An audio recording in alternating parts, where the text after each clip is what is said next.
ભગવાનના ધામમાં પણ લોકો ઠગાઈ કરતા અચકાતા નથી। આવો જ એક કિસ્સો અમદાવાદ શહેરમાંથી સામે આવ્યો કે જ્યાં વાસણામાં સ્વામિનારાયણ મંદિરમાં સોનાનો હાર ચડાવવાનું કહી ગઠિયો સ્વામીને વિશ્વાસમાં લઈ 51 ગ્રામ સોનાનો હાર લઈને ફરાર થઈ ગયો।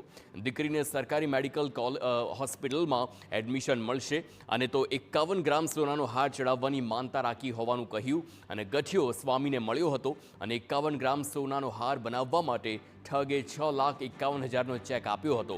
ત્યારબાદ ગઠિયાએ કહ્યું કે તમે જો હાર બતાવો તો હું મારા પત્નીને બતાવતો તો આવું કહીને આરોપી હાર લઈને ફરાર થઈ ગયો। પોલીસે ફરિયાદના આધારે હાર લઈને પલાયન થઈ ગયેલા ગઠિયાને ઝડપી પાડ્યો અને આરોપી પાસેથી હાર જપ્ત કરવામાં આવ્યો છે। આરોપી મૂળ જેતપુરનો રહેવાસી હોવાનું સામે આવ્યું છે। તેની સામે અગાઉ પણ છેતરપિંડીના ગુના નોંધાયેલા છે।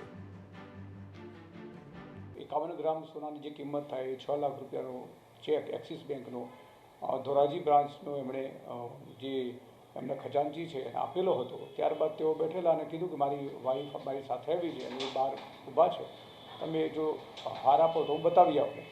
એટલે તેમની પાસેથી 51 ગ્રામનો સોનાનો હાર લઈને નીચે ગયેલા।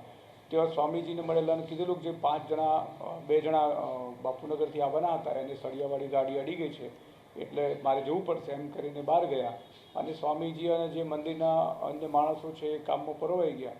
એ દરમિયાન પેલા ગઠિયા 51 ગ્રામનો સોનાનો હાર લઈ અને જતા રહ્યા હતા।